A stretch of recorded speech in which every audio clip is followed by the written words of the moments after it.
In the outset, allow me to speak in English, as I wish today to have my messages sent clear and not lost in translation. In the same time, I would like to align myself with the statements of the Arab group, the Islamic group, and the non-alignment movement. Ladies and gentlemen, we are here today to debate this resolution regarding the advisory opinion of the ICJ on the legal consequences arising from the unlawful occupation by the Israeli forces of the Palestinian territory, which Libya was proud to join its deliberations.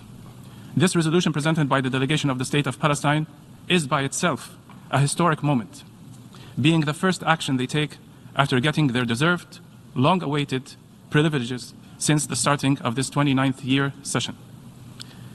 Unfortunately, they had to wait 79 years for that to happen.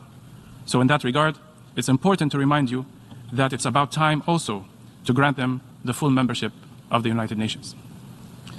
But while I'm standing here before you today, I find myself challenged and struggling to understand what are we exactly debating. Ordinary people watching us would question this, because simply we are debating whether we should comply with the legal findings of the most prominent, prestigious international institution, the International Court of Justice. We are debating whether or not we should comply with international law. As much as this ICJ advisory is important and timely, but we should not at all neglect the fact that the occupation of the Palestinian territories has been and will remain unlawful. And none of you ever needed to wait all these decades for such advisory opinion to know that. But here we are. And the real test begins now. The real test today is for those countries who preach and call others to respect international law and rule of law. So what will your position be now? The real test today is for those countries who preach and call others to stick to principles, respect the UN Charter, and to comply with the decisions of its organs and bodies. So what will your position be now? The real test today is for those countries who watched the ongoing massacres and the genocide in Gaza for almost a year, and witnessed the systematic destruction and dehumanization conducted by an apartheid regime for decades. So what will your position be now? On which side of history are you going to be on? What will the books of history say about you? What are you going to tell your people if you happen to vote against this resolution or even abstain? What excuse are you going to use to justify such a decision? If you can't vote for peace and justice and against occupation and illegal settlements, how you'll be able to ask for support if one day you're occupied? How will you explain if your government supports in any way such occupation in violation of international law and not hold those who do so accountable? And what will you say to those who will aim at you and say, welcome to the world of double standards? And talking about double standards, just a while ago, we heard the representative of the occupying Israeli forces bashing you all, as he does with his predecessors, perform a show and teaching us and lecturing us about humanity and morality, totally disconnected from reality. Even today, he couldn't bring any justification, nor speak about the topic we're discussing, the illegal settlements. He could not address the resolution and trying to show that the world started only on October the 7th, neglecting the fact of history. Well, if he considers this assembly a circus, guess what?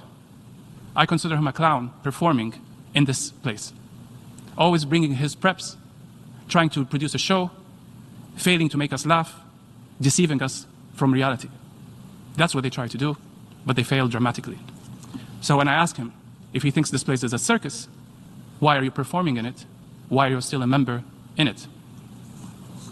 Ladies and gentlemen, it's time for you to show action and not words. Nearly a year will pass and the massacres and genocide in Gaza and the West Bank is continuing. The inability of the international community, especially the Security Council, to stop these atrocities and reach a ceasefire, and the silence of many of you, is what allowed the killing of tens of thousands, injuring hundreds of thousands, the displacement of almost 2 million, the spread of famine and diseases.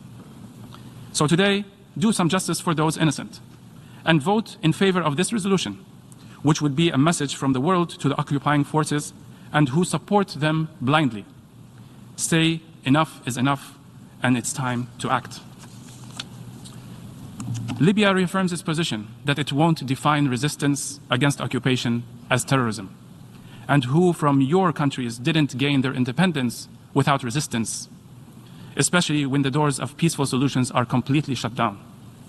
Libya affirms its position that the only peaceful solution to this 7 decades of aggression and occupation is by recognizing the Palestinians' right to defend themselves and resist occupation and the right of self-determination, and having an independent state with Jerusalem, its capital. In conclusion, it's time now for all to comply and respect the outcome of the ICJ.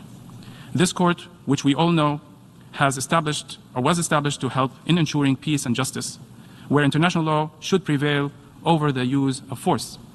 Therefore, we call on you all to vote in favor of this resolution to pave the road for peace.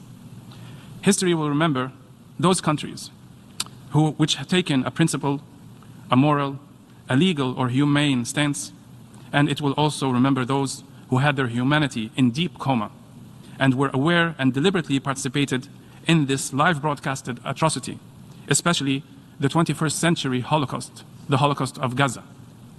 Voting in favor of this resolution today is a vote for peace, and it's a vote for justice. I thank you. I thank the distinguished representative.